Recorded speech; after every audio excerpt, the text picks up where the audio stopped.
This is why I am literally the smartest programmer that ever lived, okay? I am literally the smartest programmer that ever lived. Terry Andrew Davis was born on December 15th, 1969 into a Catholic family as the seventh of 8 children. He spent his childhood using an Apple II and eventually taught himself assembly language on a Commodore 64. He received a master's degree in electrical engineering from Arizona State University in 1994. In 1996, while working for Ticketmaster as a fax machine programmer, Terry began experiencing frequent manic episodes which led to his hospitalization. Terry was initially diagnosed with bipolar disorder and eventually declared schizophrenic. Terry suffered manic episodes roughly every 6 months from 1996 to 2003. For some of his adult life, Terry was an atheist, but upon a revelation, as he calls it, Terry proclaimed to be in direct communication with God.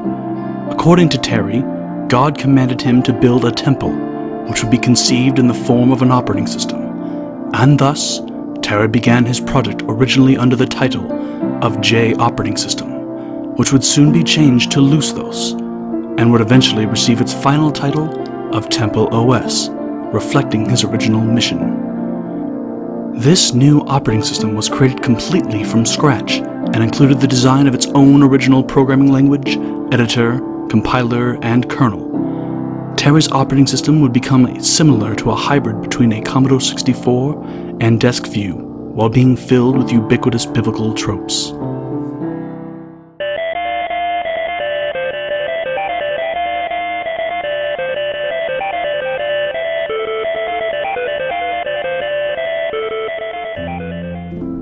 Terry claims that many design choices for TempleOS were instructed explicitly by God.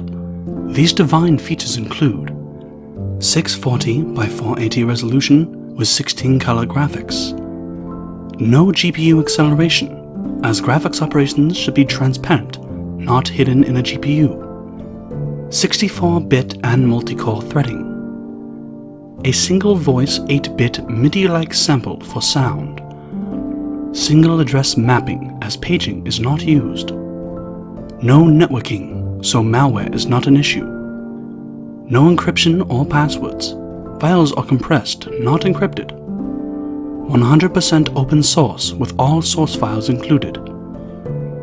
In one of his many live streams, Terry vaunted the features of TempleOS. It has a flight simulator, a compiler, kernel, editor. It even has grep. It has a sprite editor, a 3D mesh creator. Terry created his own variation of C, which he named Holy C, the programming language that TempleOS is built on. This same language is used for the shell, allowing users to execute shell commands in a C-like language going directly to the compiler. TempleOS consists of 119,667 lines of code, including comments, with no third-party libraries allowed. TempleOS is intended to be like a Commodore 64 ROM, a fixed-core API which is the only dependency of applications. Aside from being an exercise in retro computing, TempleOS serves as a programmer's playground. Terry ensured that his operating system would get programmers as close to bare metal as possible by foregoing any kind of security or memory protection. Everything runs in Ring 0, or kernel mode, including user applications. A number of games were programmed by Terry and bundled with TempleOS. One of these games, After Egypt, has players travel to a burning bush which generates pseudo-random text for the player to read. Terry believed these texts to be coded messages from God, much like the process of using a Ouija board. The way this works is it's just a stopwatch for random numbers. Okay, well, anyway, how about that? Regarding Terry's custom programming language, Holy C, there are a number of unique quirks and features to discuss. There is no main function in TempleOS programs. Anything you write at top-level scope is executed as it runs through the compiler. In C++, you can call a function by declaring a variable, but you cannot write the function alone and run it. Why not? Excluding the initial kernel and compiler, every piece of code in TempleOS is JIT compiled on demand. You can run a program without compiling it, simply by using an include statement from the command line. This brings the program into the shell's current namespace, and from there you can execute individual functions directly just by issuing commands. You can tag a function with the help index compiler directive, and automatically it appears in the documentation at the right place. This feature is fully dynamic, with no need to run a rebuild process. Merely compile the file and the documentation updates.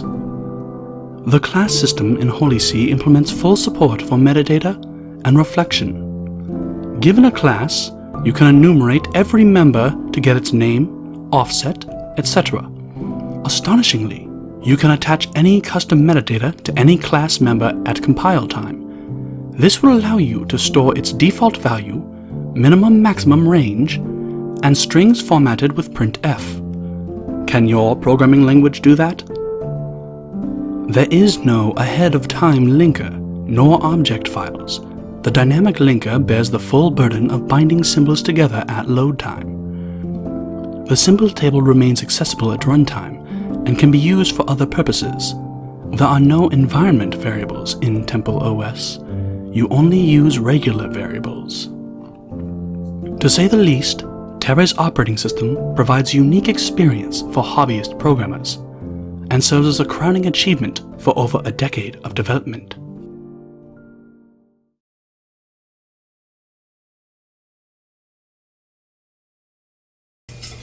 And that's all we do.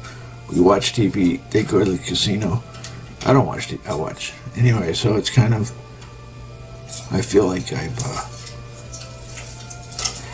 I don't really have any, I made God's temple, and now I'm waiting for something to happen. I've been fighting to bring it to fruition, but I'm in some kind of prison or something. Terry had been living with his parents ever since he began experiencing manic episodes. His schizophrenia led him to become a controversial figure, as he laced online comments with racist and homophobic epithets. He would go on incomprehensible rants and be abrasive towards any criticism. But to most people familiar with his circumstances, seemed sympathetic and understood the delineation between Terry's lucid programming ideas and his remarks spawning from mental illness. In 2014, Motherboard published an empathetic article entitled God's Lonely Programmer, describing Terry's ambitious venture in creating TempleOS.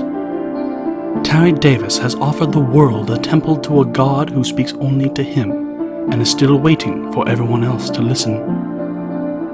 The article touched the hearts of many readers, inspiring many to learn more about Terry's story and how schizophrenia affects people. One reader stated, "I've also come to understand a friend's schizophrenic relative a bit better. I've read accounts of schizophrenia and art intersecting, but did not understand what it is, what it's like, until I witnessed schizophrenia intersecting with IT. At which point the gates of empathy, admiration, and fascination were flung wide open." Sometime in late December 2017, Terry got into a heated argument with his parents over medication. Terry refused medication because he believed it stifled his creativity. His parents presented an ultimatum that if Terry wished to remain living in their home, Terry had to either take his medication or be hospitalized. In Terry's philosophy, he made the only choice and turned to homelessness instead. During his homelessness, Terry received help from his fans, though one might even call them disciples. They brought food and supplies to the van Terry was living out of. Fans from Atlanta and Houston even offered him housing, though Terry declined these gestures. In the months following, Terry's fans were presented with occasional videos posted by Terry, showcasing brief glimpses of his escapades and mischief. So, well, it's good to be king. Maybe. I think maybe I'm just like a little bizarre little person who walks back and forth. Whatever, you know. But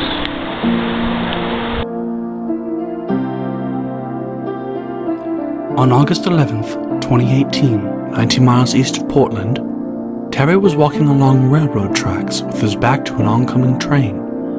A train struck him as he turned around. Dozens of Terry's fans called into local media, hoping the reports of his death were just rumors. But they were not. Numerous fans paid tribute to Terry's impact on their lives, each in their own way. Some made compilations of their favorite moments from Terry's videos, while others created musical covers of Risen, the official hymn of TempleOS. In fact, the music you hear right now is one of those fan creations.